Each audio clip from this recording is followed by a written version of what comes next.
पूर्णमा नमस्कार। स्वागत छ यहाँहरूलाई यस भिडियोमा। यहाँहरू सन्चै हुनुहुन्छ? आई होप यहाँहरू सन्चै हुनुहुन्छ होला।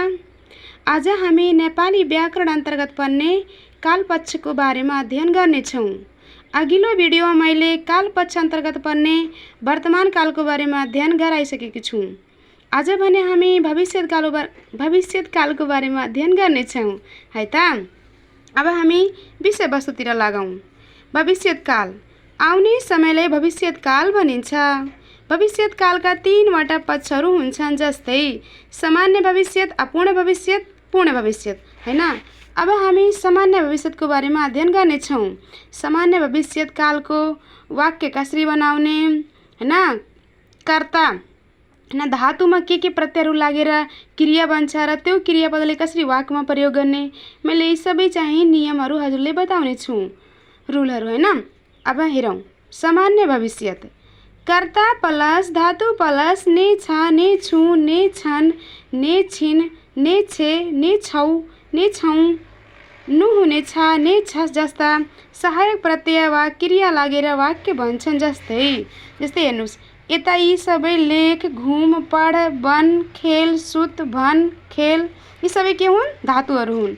अनि यो ने छु, ने छ, ने छन्, ने छिन्, ने छे, ने छौ, ने छौँ, नु हुनेछ, यी सब के हुन्? प्रत्ययहरू हुन्।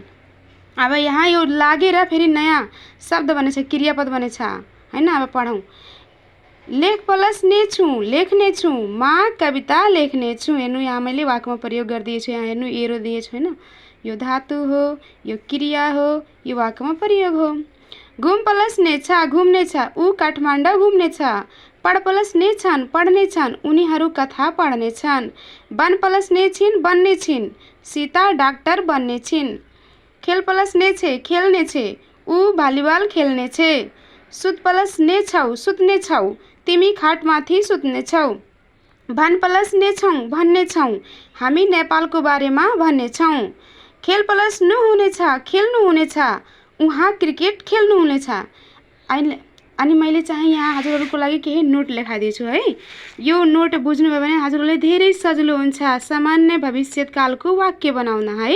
हेर्नु, मा, यदि कर्ता मा छ भने क्रियापदमा ने छु लाग्छ। यदि कर्ता हामी, हामीहरू, यहाँ हरू थापामै, तर कुरा एउटै हो है। हामी र हामीहरूमा केही पनि फरक छैन। हामी र हामीहरू दुईटै बहुवचनको बहुवचनको नै कर्ता हो। हामी र हामीहरूमा केही पनि फरक छैन, दुवै बहुवचनको कर्ता नै हो। हामी, हामीहरू कर्ता भएमा क्रियापदमा ने छौँ लाग्छ। छौँ, यो चन्द्रबिन्दुवाला छौँ लाग्छ है। छौँ, चन्द्रबिन्दुवाला छौँ लाग्छ। छौँ, यसले अलिकति नाकमा लिएर उच्चारण गर्नुपर्छ। छौँ, ने छौँ, ने छौँ। तिमी, तिमीहरू भएमा ने छौ, छौ लाग्छ, ने छौ। तिमी, तिमीहरू कर्ता भएमा क्रियापदमा ने छौ लाग्छ। कुन क्रियापदमा? सामान्य भविष्यत कालको क्रियापदमा हैन।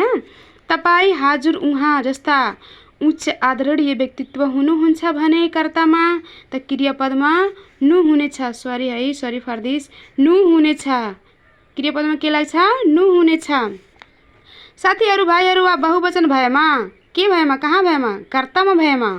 साथीहरू, भाइहरू वा बहुवचन कर्ता भएमा क्रियापदमा ने छन् लाग्छ।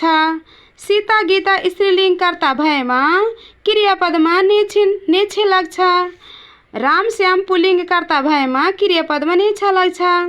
तपाईहरूलाई यो भिडियो कस्तो लाग्यो? जस्तो लाग्यो त्यस्तै प्रतिक्रिया गरिदिनु होला है।